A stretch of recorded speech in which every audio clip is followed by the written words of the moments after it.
Am I live? Almost. I'm live. Hello, everyone. Amy here, and as usual, my usual uncomfortableness to be on camera, but people, I think, would rather see someone on camera than my wall.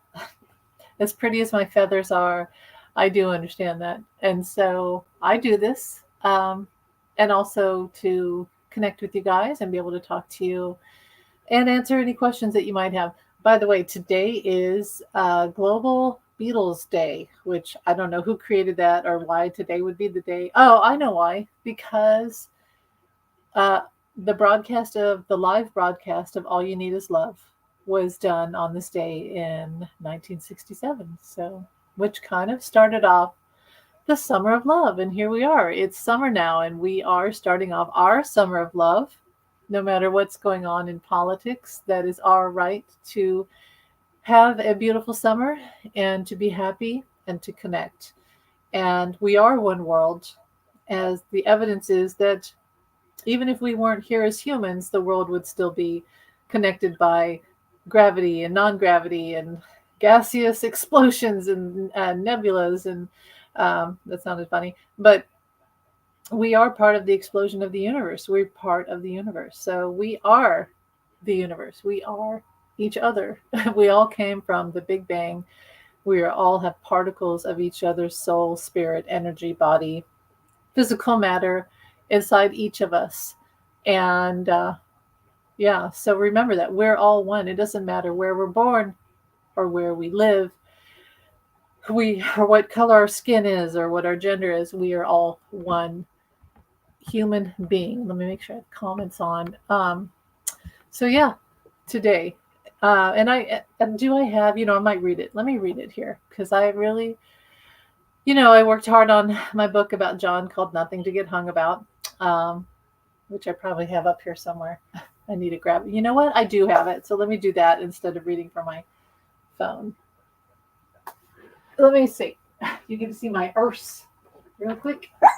Karen, I'm sorry, buddy. Hold on. Hold on. Oh gosh. Nothing's gonna fall, right? Nothing's gonna fall. Okay. Hello, buddy. Sorry about that. I stepped on his tail. See, he sits right next to me. So I can't move. He doesn't understand that. But Karen, sorry about that. So sorry. All right. What page is it going to be on? It's back here. So John Lennon, and in the book, Nothing to Get Hung About, which I wrote, um, John Lennon and Brian Epstein, the manager, did have love for each other. That doesn't mean that they were lovers necessarily. And in the book, as I wrote, I didn't know what I was really going to write when I wrote this book. I just knew that it was going to be about um, the fact that John took acid, was given acid in 1965. So very early 1965. He and George, Cynthia, and Patty Boyd, George's wife, were given LSD in their coffee by a dentist at a party in London. And then that changed all of them, really. And John changed a lot. But he had been looking for change. And before that huge mind explosion, there's another explode, the big bang of his mind, he had been searching, which is usually right before you have a huge change. I know this happened to me. You start to ask a lot of questions. Who am I? Why am I here? And so John was really going through that, and he was also covering a lot. Before they became famous, his mother had died. And then after that, his best friend, literally his best friend, Stuart Sutcliffe, had died. Um, didn't have the easiest childhood, but then they became this huge, the Beatles became famous. It exploded. And he didn't really have time to develop in that way. So what he was doing with all this money and all this fame was he was suffocating it with food and things. He was buying cars, and he had a huge mansion that actually was a really beautiful sort of castle-like, probably from a past life type of reflection, Tudor type of thing. But it was all eating him up inside, and he was gaining weight, So it was showing on the outside that he was literally suffocating himself with his um, inability to process his emotions, the things in his life, and also he got married and had a child. I mean, it was just all these things. So he hadn't yet figured out who he was. Um, Now, in times of war and great conflict of the world, you don't really get a chance to find out who you are. But anyway, he was a figure on earth, kind of like Jesus. Not saying he was Jesus, not going to go down that route, but to show us a path of self discovery, evolution, human evolution, soul evolution, change, and peace. And so he couldn't do that being a rich, overweight beetle who didn't say anything of relevance. He had to embrace the great change that he was, which was a really radical, artistic, out there, surreal artist, writer, poet, who a rebel, great instigator of change. So he had to have the change to show the rest of us to change. And so part of that, okay, so why did I go on that route? Because that's what's the book, that's what I started off with. That John from 1965, why did John go from the cute, overweight beetle, mop top, all these things? Money, girls, everything he could ask for, fame, to this psychedelic instigator of change for the world, kind of like laughed at and hated by many people, loved by many. But why did he change so much? Well, that's why I started writing the book. Long explanation short. Or yeah, flip that, reverse it. And so as I wrote it, I didn't know that what was going to come out actually, but part of what came out was that he really truly loved Brian Epstein, and how much Brian Epstein changed him and the Beatles and brought them to fame. And then Brian dies. And also John's mother, Julia, how much she influenced him. She dies. How much Stuart Sutcliffe meant to him as an artist, and his whole thing with Man Ray and the Dada movement and surrealism and nothing is real and all of that stuff. And then he died. So John had all these very influential people in his life who were instigators of change in his life. And then they died. So, but he loved Brian. And so Brian Epstein had his issues. He was gay, not openly, but not openly. Couldn't really say it, but he loved John. He loved John, but he couldn't have John. And John wasn't really gay so much, but he was bisexual, I believe. And but they did love each other. I believe that when John died, he realized how much he loved Brian Epstein. And it wasn't that he didn't love Yoko or any women he'd ever been with, but he realized that he did love Brian. He had loved Brian, and they'd actually had a real relationship, even if it was only one time together sexually. So part of this book was the love that he had for Brian and how accepting that changed John. So there's a part in the book where, let me see if I can find it here. I feel like I should stop this and restart it because I just went off on this stupid tangent, but stick with me if you will. Okay. I think it's back here. Yeah, it's around the end of the book.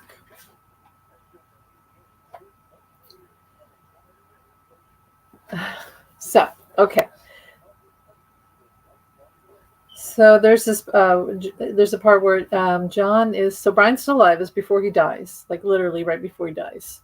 And he tells John that he's got this thing. He says, Brian just hung up the phone after making the deal in Brian's office. His smile could have qualified for the Cheshire too. So happy and enthralled he was. It will be filmed live at EMI and you can invite all your friends, he says to John.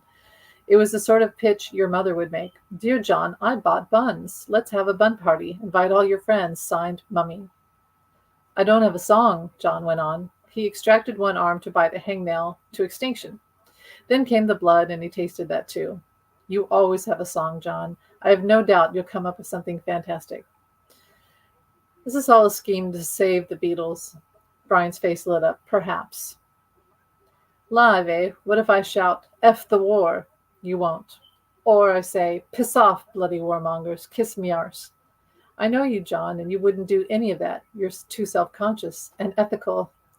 Sitting up, John nodded in agreement before pulling out his own smokes. He lit up and took a long drag, then leaned over one knee. How about, all you need is love? Brian smiled. I love it. Love, love, love, love, love. It starts to sound funny when you say it long enough. It sounds beautiful. Lyrics filling his brain, John jumped off the couch and made a bow and then a stiff salute, aka private gripweed. He'd written the entire song before the rolls reached Kenwood. Words scratched out on white space of a Life magazine advert. And now he sat with a crowd of beautiful people and sang the words. Love, love, love. The show had been brilliantly and effortlessly procured. It was called Our World. How fitting. Somehow Brian had brought the entire universe together as one, with love. Lyrics flowing from his lips, John marveled that someone who the world rejected daily and called a criminal because of a tiny, simplistic sexual habit had brought them all together for a love orgy. Bloody genius. And there, behind the cameras, dressed in his suit, aka the gay James Bond, shaken not stirred baby, cheered them on with no attention on him, Brian, stood the one. Brian beamed with happiness, the kind you see only from a parent or a lover. Their eyes met for a moment, and the circus disappeared into a white, misty dream. Before death, there is love. After death, there is love. There is nothing else. Love really was the only thing that existed, the only thing you needed. So that's from the book, Nothing to Get Hung About.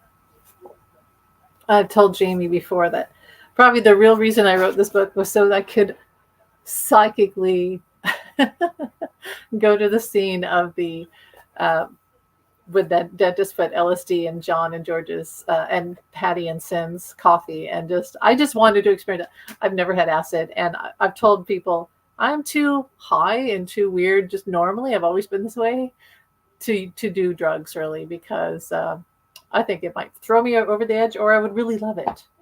But yeah, I experienced it through John's eyes, and I literally time traveled and put myself. And I remember sitting here in this room that day and writing that. Probably took me a couple of days, but it mostly was one day. Literally channeling that section of the LSD part of the book.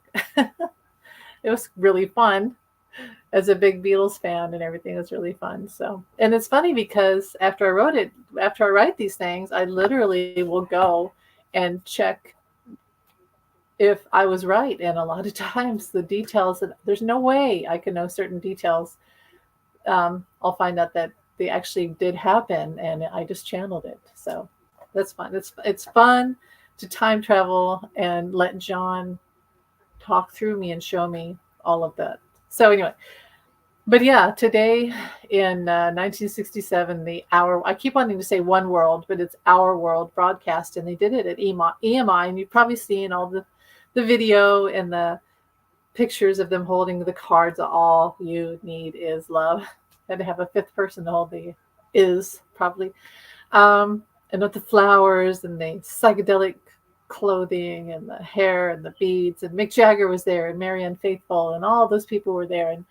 And Strawberry Fields was in my life. Okay, we have In My Life, and then you have Strawberry Fields. All you need is love. Imagine.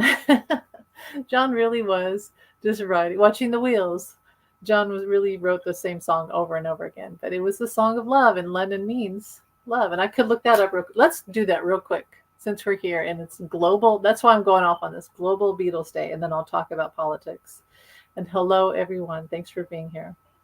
Let's look up his name, because I've always talked about this, but I need the correct information. I used to work in a library.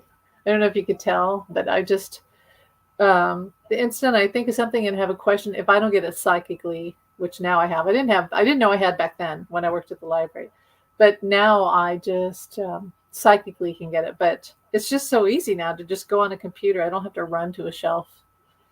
Of course, there were computers then too. But anyway, Lenin or name, Lenin, name, origin. All right, let's get to it.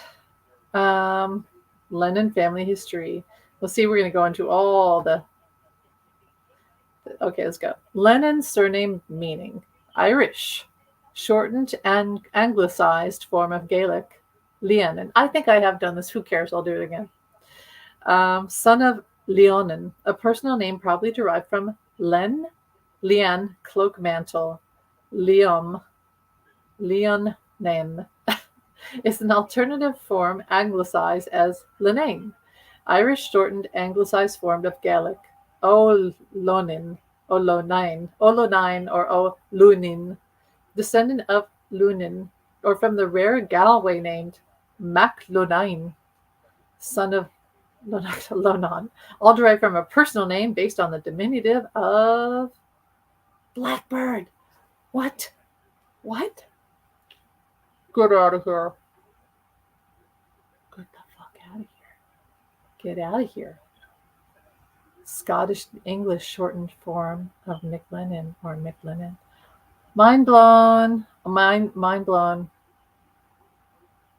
Based on the diminutive of Blackbird. Did Paul know? Did Paul know when he wrote Blackbird that he was singing about his best mate, really brother and spirit, soul, songwriting partner, member of Beatles, best friend, and enemy sometimes? Did he know? That blows my mind.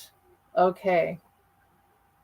Wow. Well, it is Global Beatles Day. There you go. There you heard it. That, I think that's a psychic hit, don't you think?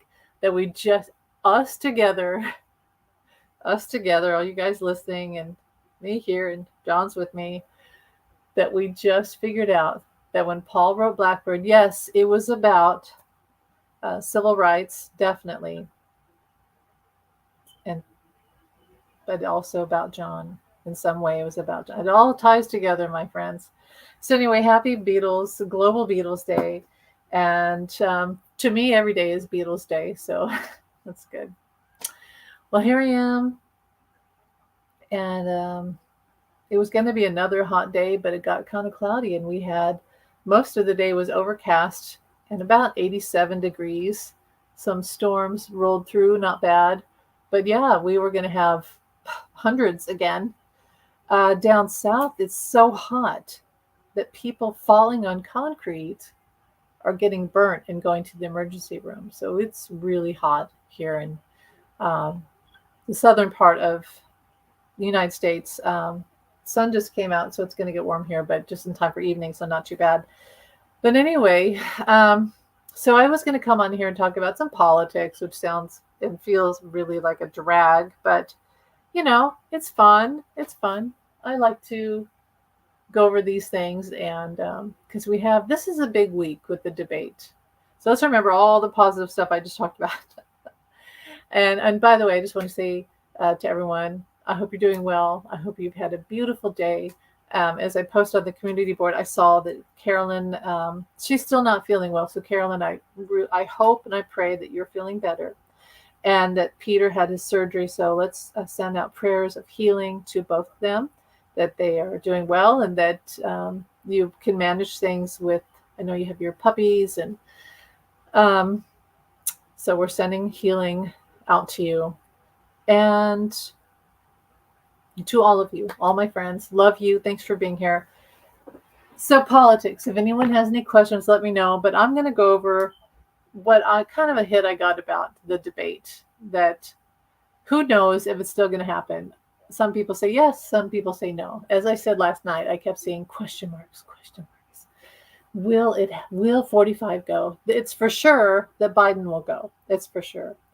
But will 45 go? Now, Bannon, who I believe is in control of all of the PR and the evil warlord, maniacal thought process and war moves. Really, it's like war moves, chess moves by 45.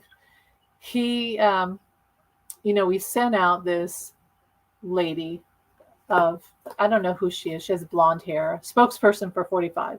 And she went out on the Sunday morning news shows, and CNN made the anchor at CNN angry because she started to degrade the two that were going to be the hosts of the debate on Thursday. And as usual, there was nothing talked of that was constructive. It was all just arguing, and then a big shutdown because she was being such a horrible person that the news lady said, well, I can't have you on here anymore. I'm going to shut down this interview, which is really what Bannon wanted. Because now Bannon is saying, well, 45 should just not go to this debate at all. He should cancel because clearly they have liberal bias, and it's set up to ruin him, and it's hostile. And you see, they wouldn't even let her talk, even though she was breaking the rules in the interview. So it was set up. It was premeditated to make the hosts look bad and one-sided, so that 45 can possibly, if he has to, not go to the debate. Or if he does poorly, which he will, if he goes, he can say, it was all their fault. I was set up. It was a hostile environment. So, but here's, and you hear them saying, they're trying all sorts of tactics. Like 45, the Ronnie Jackson, the drug thing. Clearly, they shoot President Biden in the ass with like methamphetamines or whatever it is, and then they give him this, and they calm him down, and they do the blah blah blah blah. It's like, you just told us everything that you do with 45, basically, because we know that every accusation is a confession. I mean, that's the first thing I thought was, oh, that's what Trump does. That's what Trump takes, and so that. And then if President Biden says, well, I'm not going to do a drug test, they say, cancel. He broke the rules. He's, all that stuff. So they've set up two excuses. The third excuse will be, what is it? That President Biden is too prepared. I mean, that's not an excuse. You're supposed to be prepared. As I said, I was in debate in high school. And you prepare. You get a group of topics, and you sit and you prepare before you go out, and you have note cards, and you go do your debate.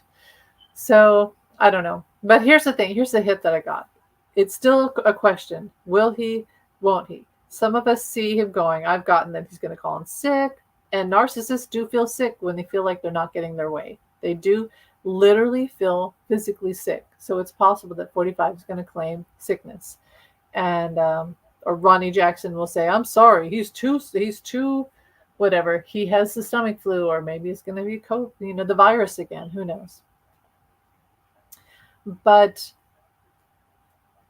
you know how here's where I was going with that. You know how they're all saying Biden's either too prepared, or he's too this, he's too that. And then they've had all these times here recently where they've painted a picture that President Biden is feeble, and he can't walk, he can't talk, he can't do anything. And they've cut videos to make it look like he was just wandering off on his own, and there was nobody there, but he was literally turning around and looking at a paratrooper that came down.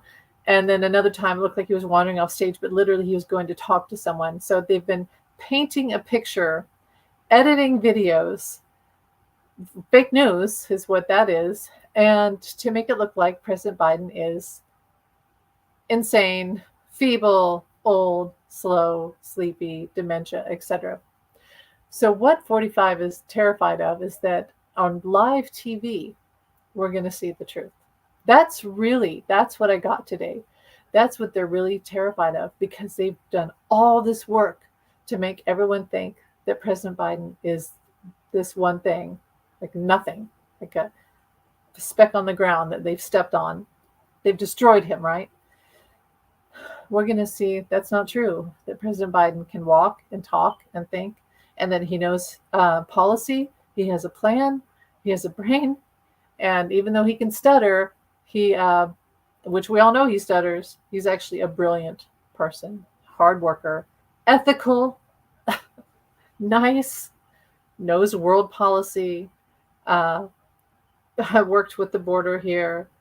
So that is what they're afraid of. That's why they keep fighting so hard, because we're going to see the truth, and it's going to destroy their propaganda machine, the brainwashing.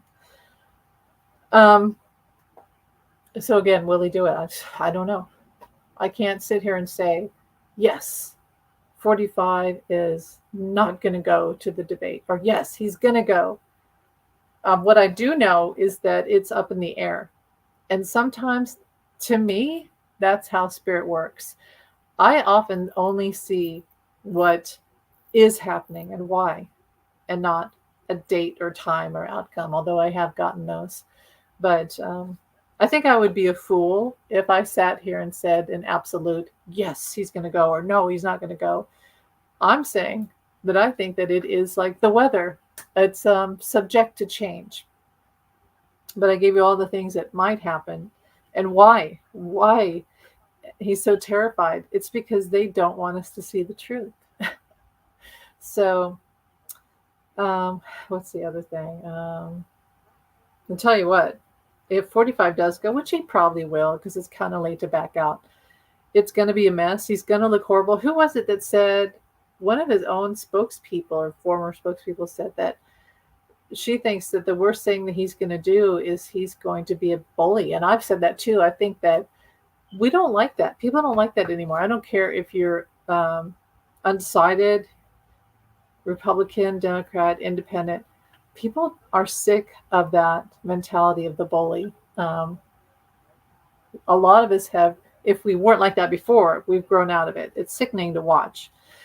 So, and President Biden is beloved. He may not be perfect, but he's beloved. And, I've said it myself, that he looks like he's been sick recently. His face looks kind of puffy. I think they probably put him on steroids for something. We don't know. Maybe, yeah, who knows? But he is beloved. We love him. And he's gotten us through some of the worst times in American history. And I don't think anyone's ever properly thanked him for that. And so 45 coming out there and being a bully and making fun of his stuttering, which he did the other day. Well, that was weird. What was that behind me? That was strange. That was strange, because nothing should have moved behind me. Okay. Thanks for being here, everyone. As I said in the beginning, it's Global Beatles Day. So I read some of my book that I wrote about John and the Beatles and everything. And the reason why it's Global Beatles Day is because today is the anniversary of them singing a live broadcast on Our World in EMI, the Abbey Road Studios. They sang All You Need Is Love. So that's beautiful. And as I was saying, we are one world. We're all one, really one person, one spirit. We're all together. So it doesn't matter where you live or who you are. We are all connected. We're all one. In spirit, we are all part of the divine. We are, when our hearts are open your heart chakra, and the universe is within. Our crown chakra brings out all our higher self and all the knowledge and everything. Third eye, we can see better, we can see. But our heart chakra is what holds the truth of the universe and our manifestation. And it's where we are all connected. But all of our chakras connect us, to everything. So, in fact, I found it. So when I had my huge experience with John, where I saw him in the sky in 2020. And of course, I'd had many experiences with John before that. But really, that experience of seeing him in the sky, April 2020, really opened me up. And then I began to get messages from John. See, there he was on the carpet. There was a leaf I found of his face on the ground. I still have that leaf. But look at that. That's John. That's his profile. And I wrote this book. Who knows why, but I guess I was called to do it. There's a peace sign. John made a peace sign in the clouds. And there he is. He was that cloud. And April 2nd, 2020, I was sitting outside. And I looked up and I saw John up in the sky. Isn't that cool? So More, if you can see this, there he is. Do you see him? It's him in the sky, but there's John's face. That was him on my desk. Not lying, not making it up. No Photoshop. That was John's face on the desk. There's his glasses, his eye, his mouth. See it? It was on my desk. Now, see, my third eye is open pretty well, so I see these things now. I didn't used to. It took me a long time. You probably can't see that one, so I won't force it on you. I don't know if you can see this one. This is him on the ground in the light and shadows of the ground. I love it when he shows up on the ground because that's so organic and natural. And you probably can't see that one there where he was on a path. That was before when I saw him in the sky, and that really woke me up. I was shocked, to be honest. It was a rock, the John rock I found. I think this is one of my favorites. This was a cloud. I don't know if you can see that very well, but this one was his face on the wall.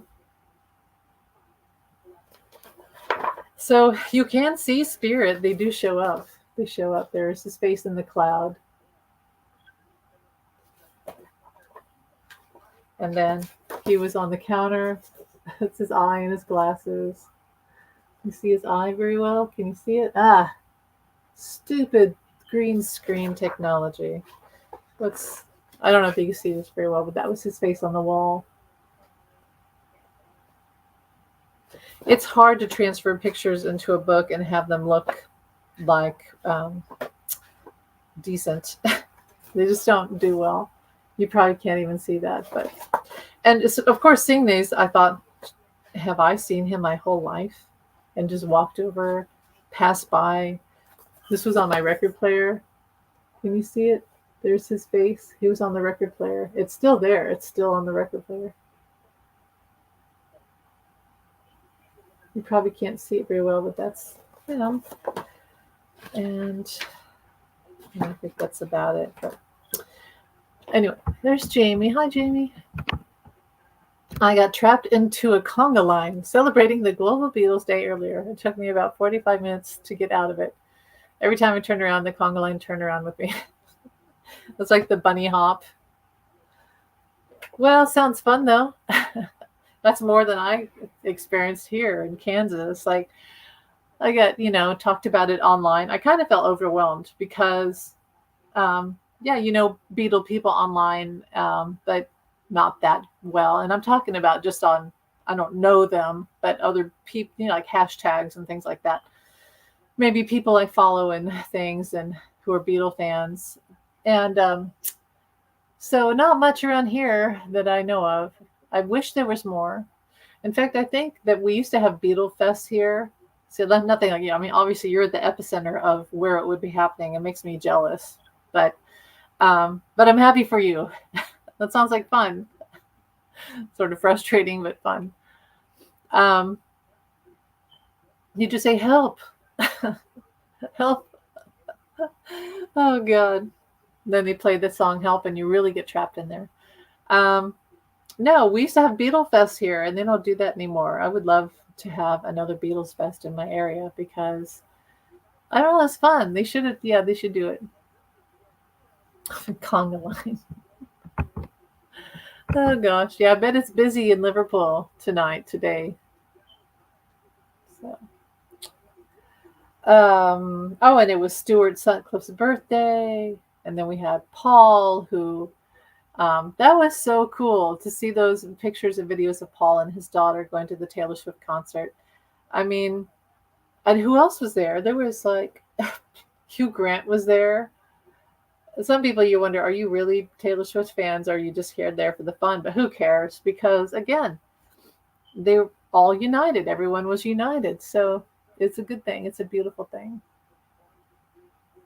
And that was the cool thing. That's the cool thing about music in general, is that it unites people.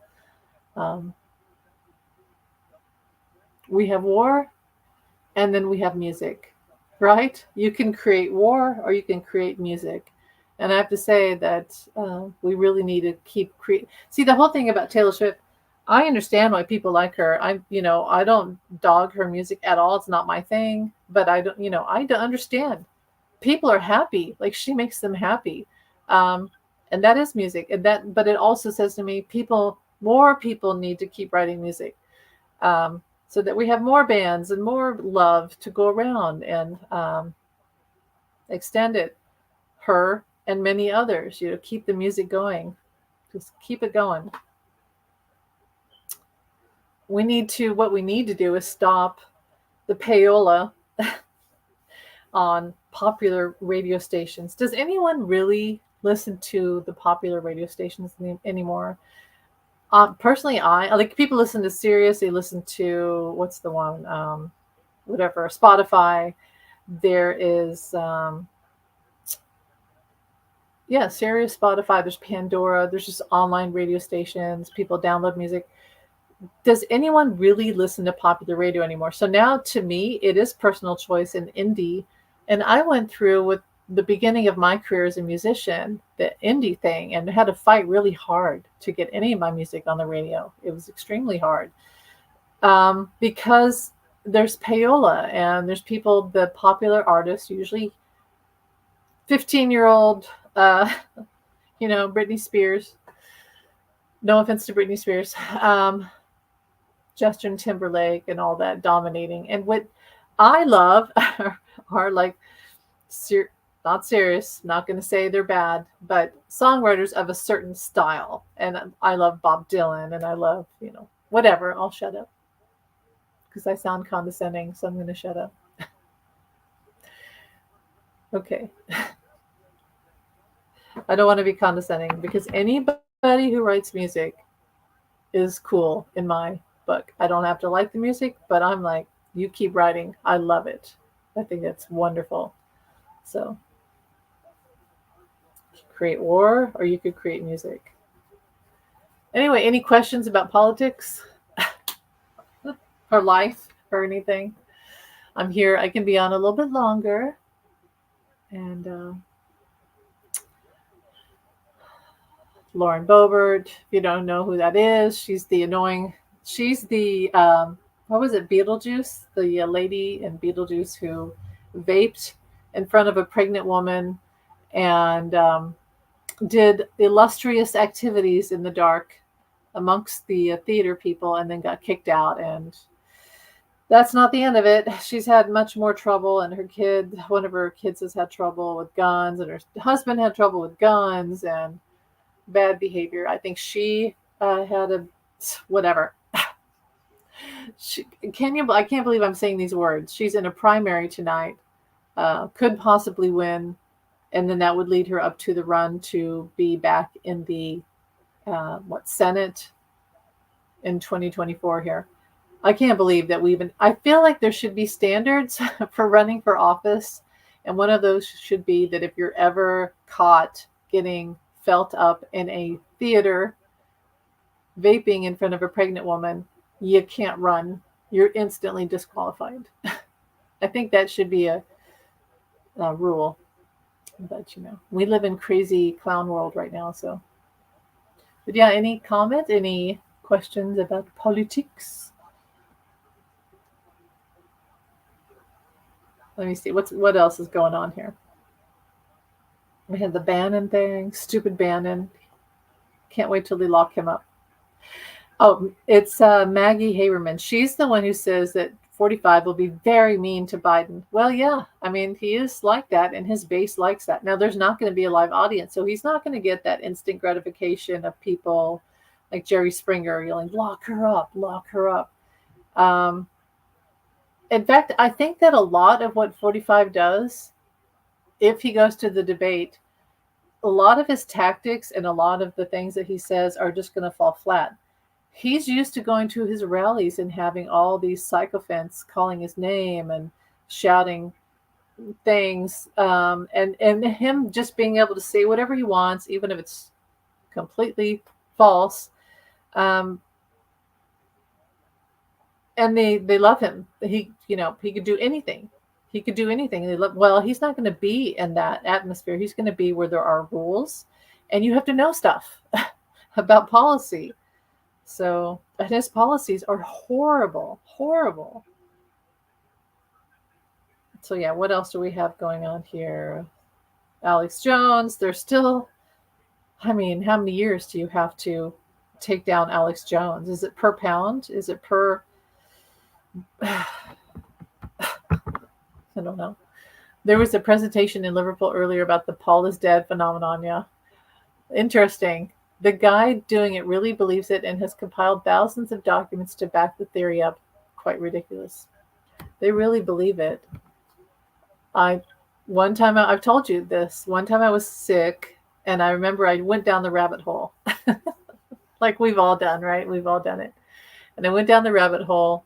Okay, he's right. Paul does look different after this year, after the bike accident. Not only were his teeth different, which he got fixed, but his face looked different and blah, blah. And then they show him like he's a different height. And, but and then at the end of it, I thought, nah, it's still Paul. And in fact, I asked John, and I've told you this, I asked John, I said, is that the real Paul? And he goes, yes. He said, I'm the one who died. So that ended that question when John said, I'm the one who died. So, or I'm the one who's dead. Paul's alive and well. We all change. And I don't know. It's just people have conspiracy tendencies, and we all do it. But that one is not. And also Elvis did die. Elvis did have a heart attack. John died. JFK died. So, yeah. But people believe it. And you have to ask, why do people want to believe that particular one? There was, Jamie, have you heard there's an old radio show where they go down the rabbit holes. One of the first DJs who started it, and it was off that Abbey Road cover, right? So it was a DJ in the 60s who started that one. Oh, LSD. That's what started it.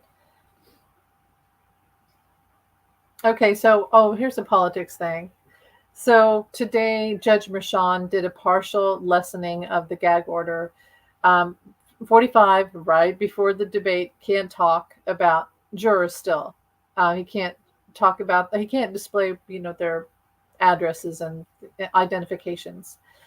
But 45 can now talk about witnesses like Michael Cohen and Stormy Daniels. So I'll talk about that in just a moment. Because I see there's a comment. Okay. Yes, I think if Paul had died, you would have communicated with him from the spirit world by now. Yeah, and you know what? You can pick up on people's higher selves, but it's true. I didn't feel that Paul had crossed over.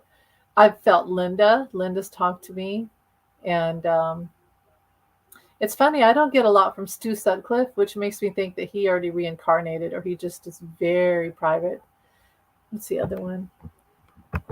No, it's all right. You're all right, Sarkis. No, it's okay. I like to come on here to do the politics because that is part of, I like to be on it. I'm a social justice warrior. And part of what I do here is to not just like predict things.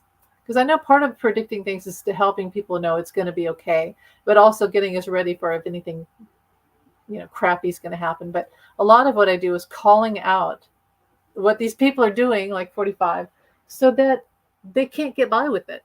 I really think that's what I've been here for, is to say, oh, I know what they're doing. Like I'm like that annoying nerd in the back of the class that sees the person cheating, right? I'm that a tattletale. I'm the psychic tattletale. So, and it's kind of fun to me, like, aha, I know what they're doing. And I think John my spirit guides too, but John's the tattletale. Okay, so you're good, Jamie. Okay, so Stormy Daniels wrote I don't know why anyone's on Twitter anymore. I'm not going to call it the other name. Anyway, she wrote, my response to everyone asking me about the Trump gag order being modified. Certainly, we have nothing but respect for Judge Merchan, his decision to impose restrictions on Mr. 45. Trump, as it related to reckless and unrelenting character attacks on court personnel, trial witnesses, and potential juror members, was extraordinary, but clearly justified given the defendant's uncontrollable delirance. So, yeah, we also deferred to the judge's review of that restriction post-trial. I mean, the thing is, you can't gag him forever. I almost wonder. See, now he can talk about more stuff than sharks and batteries and things like that at his rallies because he literally couldn't talk about anything because he's under this gag order. Let's see, it's politics to talk about and policy. Um, but they can't gag him forever. I do wonder if Mershon is doing it because he's saying, listen, you're just going to be in jail anyway. So that's the real gag order is Mershon's going to put him in jail. Some kind of jail, home confinement. Most likely after. I still think he could spend a night in jail. Spirit did say Martha Stewart. So it could be a night. It could be 4 months. And then after that, a home confinement. But I really think he's going to have to spend at least one night in jail. And it could be after the election, but it's going to happen. It really is going to happen. So, but I feel it will be before because I keep seeing him having to do things like Zoom rallies, and it's really going to fizzle out his campaign. To be honest, he'll be on the ticket, and Nikki Haley may be on the ticket too. So we may have RFK Jr. No, you can't do that though. You can't do that. So I don't know. But anyway, yeah, they had to. Judge Mershon at some point had to end the gag order. Okay, someone wrote, he hasn't bowed out yet. I still think he's going to bow out. It is getting closer to where he really can't unless it's like I said the Ferris Bueller thing where he calls out the morning of or the moment of. Well, that's pretty. Any other news? There's a beautiful picture of John, but he looks kind of sad there. He looks so sad. Can you see? Hello. You probably can't see that picture of John. He looks sad. Oh, Kitty opened the door. I thought it was my son. What's she doing? Okay, here's one from Jamie. This is slightly political in theme. Do you think JFK, RFK were involved in Marilyn's death? The assassin in Donald R. Wolf's book, The Assassination of Marilyn, he flat out says RFK killed her. Robert, okay. I don't think that. Okay, I'm looking. No, I think they had handlers do it. There was a whole mix there. See, Robert Kennedy was so anti-crime. He was anti, sort of like organized crime, like mob bosses and things like that. And I feel like he had a really gentle soul. He was one of those people who had a light around him. Was he perfect? Was John Kennedy perfect? No. But do I think that they killed her? No. And obviously, if they had done that, the evidence would have been extraordinarily, like fingerprints and neighbors seeing him get out of car and things. So I think that they had handlers do it. Maybe they didn't even have them do it. Maybe it was done because it was interfering. Like maybe it was the father. Maybe it was the dad, was Joseph, isn't it Joseph Kennedy? Maybe he ordered it for entertainment purposes only because I feel like Robert Kennedy and John Kennedy did have a redeeming quality, but I could be wrong. But I don't think they did it themselves with their own hands. I feel like it was done. So maybe it was, again, Johnson. It's like, I'm sick of this. They're making a fool of the government, that type of thing. I don't know. It could be the dad. So that you have to admit, that family is cursed. I wanted, who was it? The son, the grandson of Robert Kennedy. He's a really handsome guy. He has that Kennedy aura. Really sweet guy. And people said you should run. He works in the cabinet now for President Biden, but I kind of wanted him to run for office. But then there's that curse. They have a curse.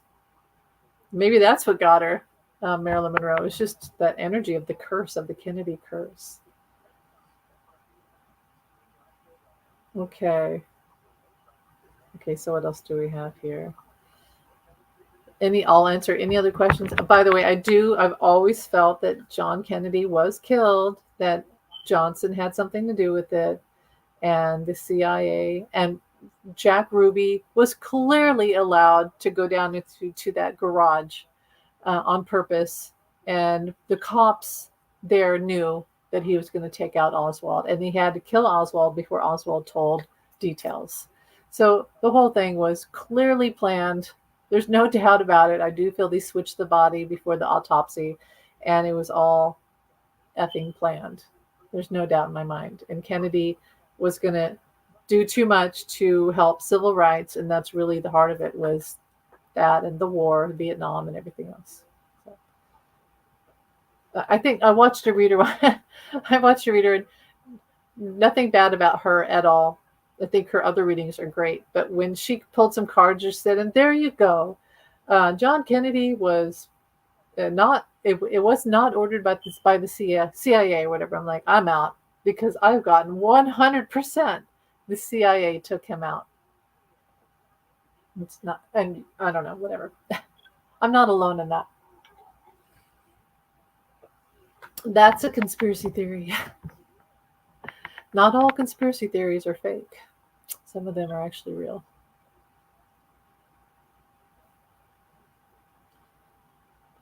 And then Robert Kennedy, same thing, civil rights. They were going to change the system too much. Robert Kennedy was uniting the Black Americans and giving them power and uniting, and um, the certain people, the same people that we're dealing with today, the far right, the radical right, they're still against that. They're still fighting it. We're still dealing with this. So you can see now what we're going through in this whole 2025 thing. And you ask, did they take out, was John Kennedy and Robert Kennedy taken out on purpose? Yes, they were. It's the same entity, the same people. So anyway. Anything else? I'll just keep going on. I'll answer any other questions. Anything else?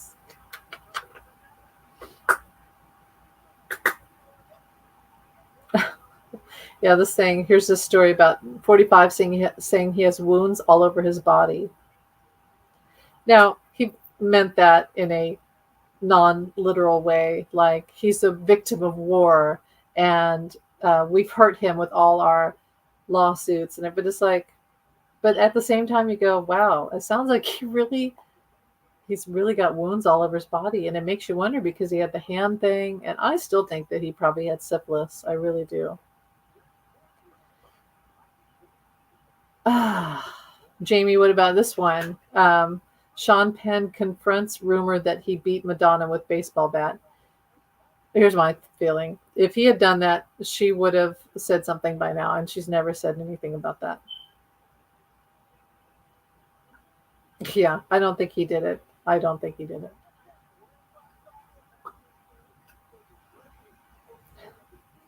So anything else? What else happened in Liverpool today with the, was it crowded? I'm just going to guess yes. Okay, here's something. The ideal temperature to set your thermostat to in the summer is 78 degrees. Somebody said theirs is at 72. 72 is way too cold for me. That's way too cold. Mine has actually been saying 76 or 77 today, and that's okay with me. But when it gets in the 80s, that's too hot. That's too much. Why is it that people who live in a 64-degree temperature in the winter, they never turn their heat on, apparently. Then in the summer, they hike up the thermostat. How do they live with a huge degree the temperature variant like that? Okay. 72. No, mine's at like, see, I think I have an iron thing though. I think I run cold because I have an iron deficiency. I'm anemic. Okay, someone said they have it at 76.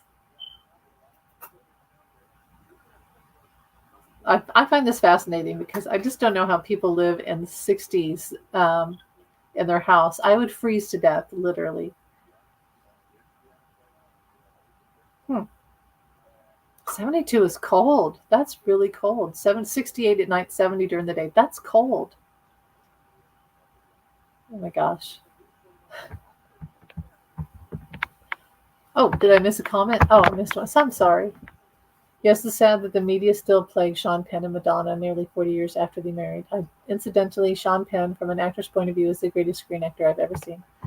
He is pretty good. He's very intense. Um, and you know who I think of these two? They kind of remind me of each other. Okay, so Robert Downey Jr., who played Charlie Chaplin. There's problems with that movie, but obviously Robert Downey Jr. is a great actor. And I was thinking, I was watching a movie last night. You've probably seen it. It's called Only You, and it's with Marissa Tomei and Robert Downey Jr. He's great in that movie. Like the moment he steps into that movie, it comes to life. And I've never really been a huge fan, but that movie kind of convinced me that how good of an actor he is. So I'll have to watch Chaplin again. I just don't like all the darkness of the movie Chaplin, but he really is a great actor, and he was born to play Charlie Chaplin. There's no doubt about it. So, but yeah, Sean Penn. Now you've seen the interview probably where George Harrison. That was one of his. Is it Shanghai Surprise? And even wrote a song for it, where Madonna was just and Sean were just out of control, and George did not have a good time with that movie as a director, I guess, and probably lost a lot of money and lost time and management of the actors. So probably Madonna. I think Madonna and Sean Penn were a toxic pair. They are karmic, and in any other lifetime probably could have been together and had a beautiful, happy. But in this lifetime, the egos are out of control and just cannot be together. But yeah, I don't think he ever beat her like that because we would have heard about it. Now J Lo and Ben Affleck. I don't like Ben Affleck at all, but I feel for him. I think that he has depression, and I feel like he needs a lot of sympathy. And Jennifer Lopez really loves him, but she just can't handle it. I think they're going to break up if they haven't already. So that's right. Oh, what is my dog chewing up? He just chewed up my new chapstick. Great. You buy chapstick and it's gone in a day. That's what always happens to me every single time. No wonder he's busy. Isn't that the way? If they're quiet, they're chewing up something. So, well, anything else? Maybe I'll go watch some Beatles stuff. And like I said, every day is, you too, Jamie, right? Every day is Global Beatles Day. Every day is Beatles Day for me. So I don't need a day to celebrate. It just is what it is. Now, the conspiracy was John Lennon killed by the CIA. I feel there's something to that. I think that they're all connected. Um, JFK, RFK, Martin Luther King Jr., John Lennon. There's a huge connection with all of them. It's just you see the pattern. If you're out in space and you look and you see the pattern, you're like, oh yeah, they're all connected. There's no doubt about it. Okay, so here we go. Oh man, I keep losing the page when I use the trackpad. So hold on. Shanghai Surprise. See if I can get it to move over. Shanghai Surprise destroyed handmade films, originally set up by George to fund Life of Brian. Um, Shanghai Express was designed along the adventures of Baron Munchausen. I've seen that movie. It's a great movie. To be huge movies, both flop. The Adventures of Baron Munchausen was a great movie. Um, Shanghai Express, not so much. It's sad though because George really did want to. I think he also did a film called Dogfight with River Phoenix. That's a great film. I saw that on video. It was great. It was a really great film. So not everything George did failed. The Ruddles were great. Other things were great, but yeah, he had some flops. He probably just didn't have the right people with him to support his vision. And yeah,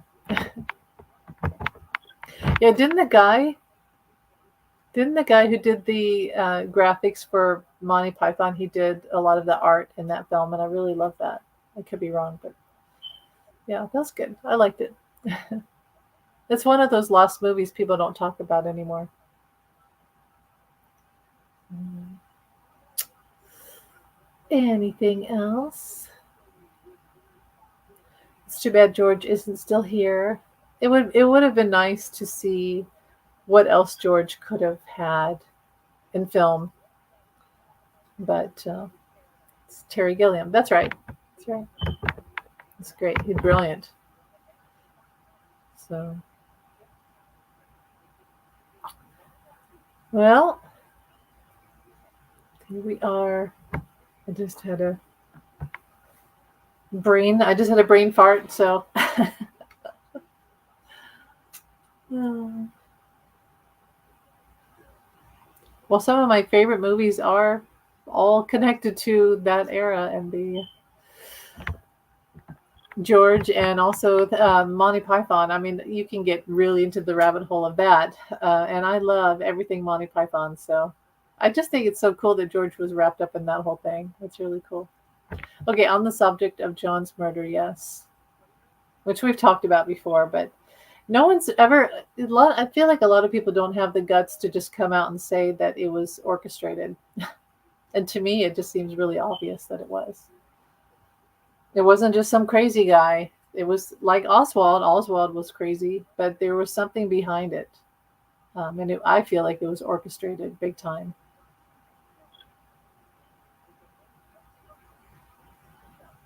So I know you're typing. Thanks for chewing up my chapstick.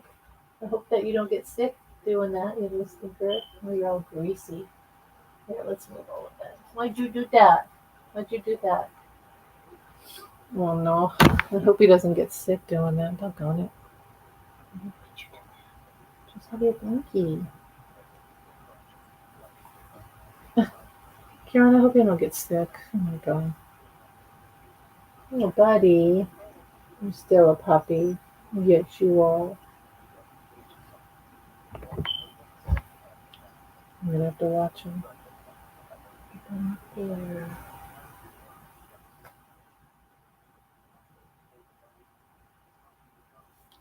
Okay. You're typing, I know. Jamie's typing something.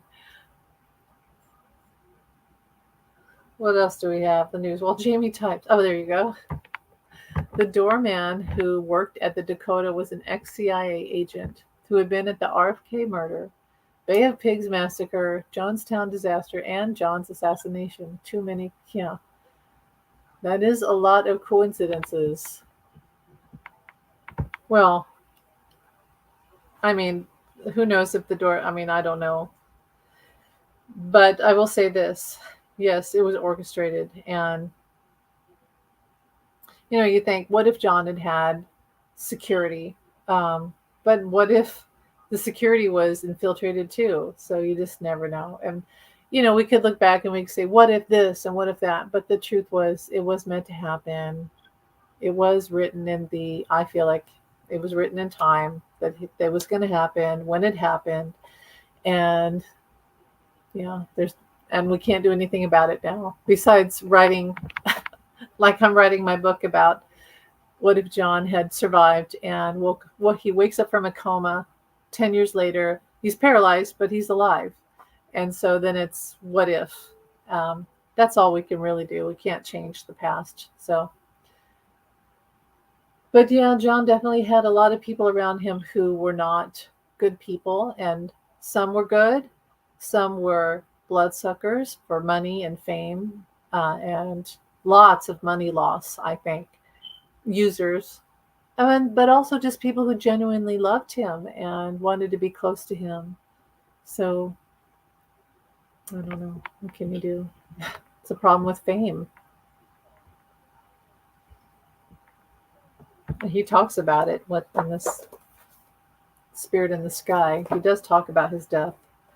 I don't really like to go to that, so I wrote about it. I don't really want to do too much more. Still, Karen, what are you chewing? I wrote this book, and I didn't know really what I was going to do with it, but it's funny because, and I don't talk about this book very often, but there's so many things in here from John in spirit that I channeled. And as I edited the book, I would cry. I would literally start crying and I would just feel overwhelmed. It was with tears of joy, really. And it was things that he would tell me, not just what I felt. Because the funny thing is, I don't really want much of myself in that. But so then I remember it was around my birthday and I got a psychic reading for my birthday. And I said, oh, yeah, I wrote this book about John. And does he like it? And I didn't say anything more than that. I wrote a book about John. And I probably asked, does he like it? I don't know. She said that I would cry and I would well up with tears. And he was standing behind me with his hand on my shoulder. And that as I would well up with tears from the things I was editing that I'd written from him, that he would his heart. It was like from his heart to my heart. And nobody could have known that. Nobody could have known that. It was the truth. So, yeah, I don't talk about this book a lot, but it's a very spiritual and lots of things about our higher selves and reincarnation, past lives, his past lives, lots of spiritual truths, chakras, and all those and awakenings. Then here. Okay. It says also, Amy, why has every witness to John's murder each got a different description of what happened? It's not something kind of like JFK. You know what? Okay. It's not something that would be able to misconstrue or get wrong. Well, it was the dark of night and it did happen fast. And here's the thing. Shock and trauma can do that. Like when I was in a car accident, someone ran a red light, they hit me. My car spun around and I passed out. And when I woke up, there was smoke. My car was dead. The smoke was everywhere. Like glass was broken. I had grit in my teeth and I couldn't remember how the whole car had spun around. So when traumatic events happen, sometimes you leave your body. And also you can't believe what you're seeing. So sometimes it's just, and time slows down too. I feel like what happens is everybody's, and maybe it's people are in different realities too. They're standing there physically, but they're actually in a different reality. So I don't know. It's a lot of that. It's a lot of trauma and misbelief, like processing. I can't process this. So I'm going to say this happened because I can't literally recall. It's too traumatic to recall.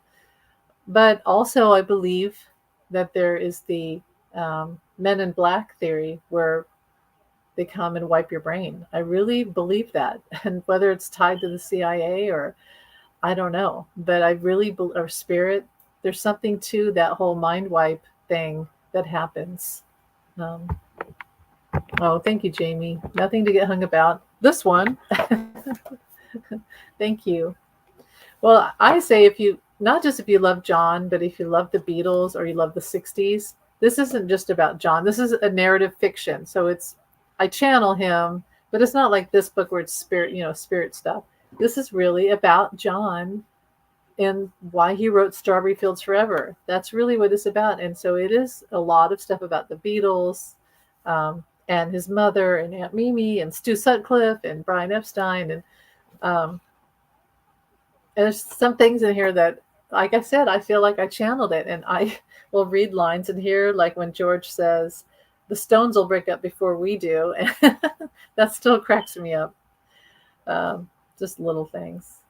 Or when John has a conversation with a woman about the man upstairs, and he's talking about Brian Epstein up in his office, and she's talking about God or Jesus.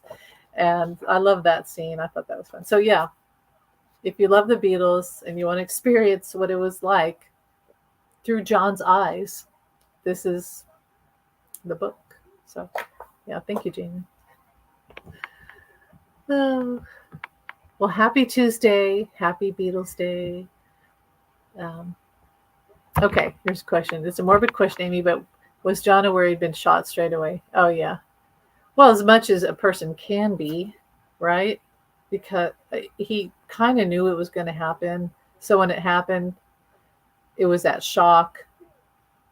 Um, I watched Forrest Gump the other day with my son, and there's that scene where Forrest is being a hero in Vietnam, and then he gets shot in the ass. Didn't he say, "My bumblebee stung me in the ass"?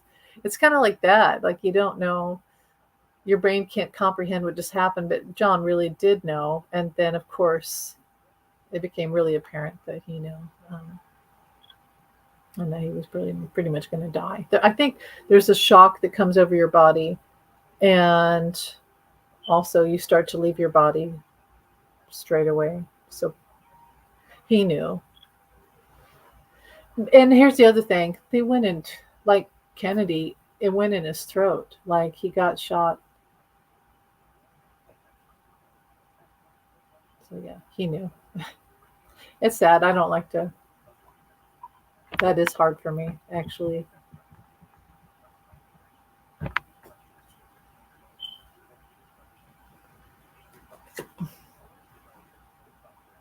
Anything else? Anything about? Well, yeah, I'll answer anything. One time I was watching a show about Dennis Wilson from the Beach Boys, and they hadn't figured out why he died. Um, it was kind of like a thing about his life and recreating the days and hours until he died. No, it's all right, Jamie. Don't worry about it. It's okay. It's We all like to have answers to those things. So, yeah, he knew as much as anyone can know. There's just that shock that happens, but yeah, he knew. But Dennis Wilson had major alcoholism, drug use, but mostly it was alcohol. And so they were talking about what killed Brian or Dennis Wilson, and I got he he drowned. So pretty much he went in the water drunk, jumped off the boat, and then it was kind of like that. The weight of the water was too fast, and he was drunk, and then it just suffocated him. It literally suffocated him. It was weird. Anyway, so then they get to the end of the forensics show, and like, and it was blah blah blah. Exactly what I had seen. So I don't know. I sound like I'm a know-it-all, but it wasn't drugs. He didn't hit his head on anything. It was literally like the bends, when somebody goes into the deep water and then they suffocate, and that's really what it was. But yeah, anything else? I'll have to go. Believe it or not, I have to make dinner here. Thanks for being here, everyone. Again, Carolyn and Peter. Peter just had surgery, I heard. So, because Allie was talking about it. So, wishing them lots of healing, and Carolyn too, because she hasn't been feeling well. So, sending them lots of healing and well wishes and a speedy recovery. And I hope all is well with you, Jamie. And take care. Stay cool. Is it hot in Liverpool, or was it feel like? Because it's really, really hot here.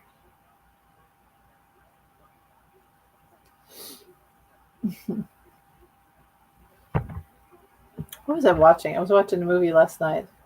Oh yeah, I watched the Only You. I watched that Robert Downey Jr. movie. That was good. It was good. That's a movie about synchronicities in life and magic and things like that. You'll have to go soon to a new con. Yeah. Uh-oh, look out. All right. Well, thanks for being here. And it's good to talk to you. And take care, everyone. I'll be back. I do have to work the night of the debate, but I think I get out before it starts. So I don't know if I would come on here. Maybe I could come in here and do a live thing while I watch it. I might do that. That's if I get home in time before it starts. So, yeah. All right. Shine you too, Jamie. Thanks for being here. And love you. And talk to you later. Peace, everybody. Be kind to each other. Bye.